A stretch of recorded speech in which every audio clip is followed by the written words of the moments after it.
Odds Kid on the tune.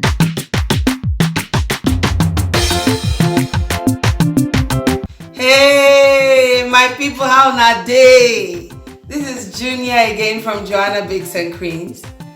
How na dey cope? How are you coping with the drama going on in this economy? As in, I don't know if it's the same in other parts of the world as it is in Nigeria, where you go to the market at 8, pick up beans, then you come home and realize that the beans you want to use is not enough, and go back to the market and the price of the beans has changed.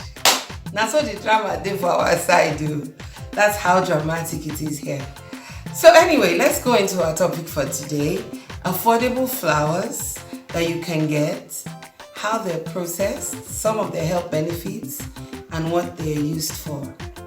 Let's start with cassava flour. We all know cassava. If you don't know it, it's the fibrous root of the cassava plant. Now, you get the flour in a very simple way. You get your cassava roots, peel it, cut into small chunks. You do not ferment, please, so there's no need for soaking it for 2 to 3 days. You just wash it very well, and then you grate. I'll show you some pictures of this. You grate very finely and then put in a cloth, squeeze all the excess water out, squeeze it very well, and spread out on a tray. Put it outside to dry. Typically it takes about 2 to 3 days depending on how hot it is. And once it's dry, you grind into flour, and that's your cassava flour. Now, it helps manage blood sugar and weight. It boosts immunity. It improves vision, digestion, and colon health. It's also a good gluten-free flour for those who are allergic to gluten. Now, you can use cassava flour for breads, for cakes, muffins, pie, donuts, and you can also use it for, what we like in Nigeria now, swallow. And the beauty of this type of cassava flour is that it doesn't have a sharp taste. It has a very nice, nutty, mild flavor, which is because it wasn't fermented. If you ferment it, it will have a very sour taste, which can be somewhat unpleasant if you're using it for baking. Now, that's all for cassava flour. Let's move now on to cassava starch. You remember the water that you squeezed out from the cassava flour? Don't throw it away, because all you need to do is keep that water in the bowl, put it in your fridge for like 2 to 3 days.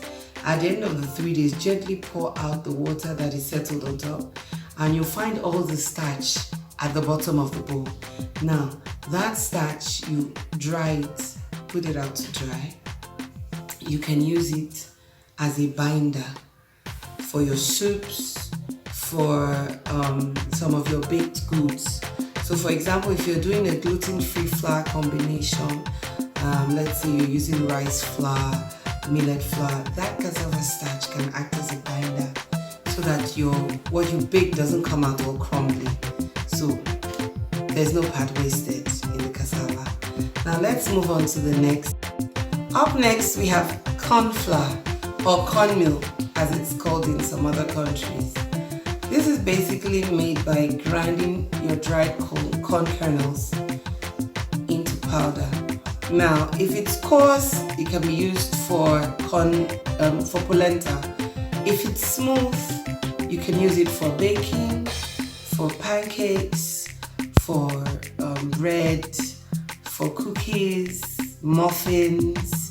You could also use it for like a porridge, like you would cook your oats. You could cook it like porridge.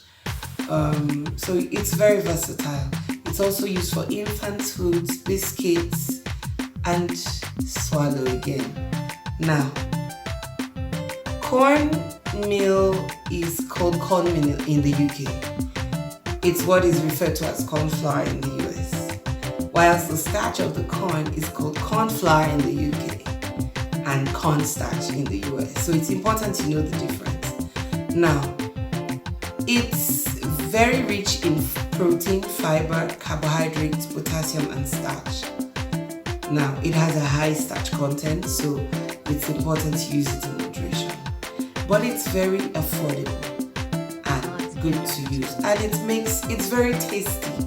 You know, when I make porridge for my children, they enjoy it because it has a naturally sweet taste, especially the yellow corn. You could also use the corn starch for thickening of your soups and puddings and things like that. Now we're going to talk about millet flour. Millet is a good source of protein, fiber, key vitamins and minerals. It is said to protect cardiovascular health, prevent the onset of diabetes, helps people achieve and maintain a healthy weight, and manage inflammation in the gut. People with diabetes can also eat millet as part of a healthy, balanced diet. Now, millets are an excellent source of fiber and they score 52.7 on the glycemic index. Now, if you want to cook your millet grain, you first have to lightly toast it in your pan. So, for example, you could do a pilaf with millet. All you do is you add your millet grains into your pan, toast it until it's golden and gives off a nutty aroma. Then cook your grains with your chopped carrots, your onions, add your seasoning and spices and water to the pan. Bring it to a boil, cover and reduce the heat to a simmer. Cook for about 30 minutes and let it rest for a while and you're good to go.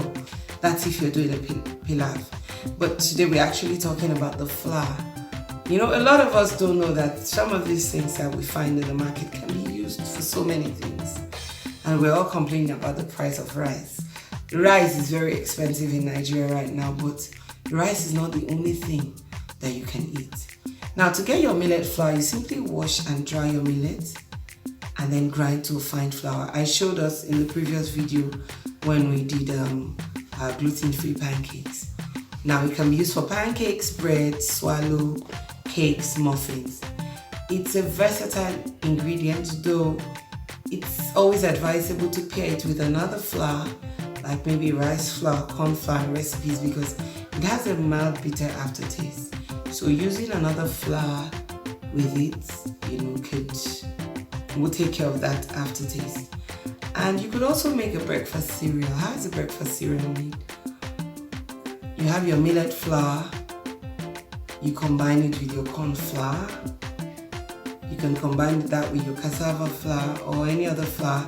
You can grind some tiger nuts and get some dates. Grind your dates into flour and combine and cook it just like you cook oats. It's very delicious. You can throw in some soya beans if you like. I mean, it's up to you. Whatever you want to put in to make it more nutritious. It's a very good breakfast cereal. There are other flours that you can make from the comfort of your home, like oats flour, soya beans flour, rice flour, potato flour. But the reason why I haven't gone into all of these is because the focus here is on flours that are affordable and versatile. So there you have it. I'm sure you are now armed with knowledge and I look forward to seeing what you create. Thanks for watching.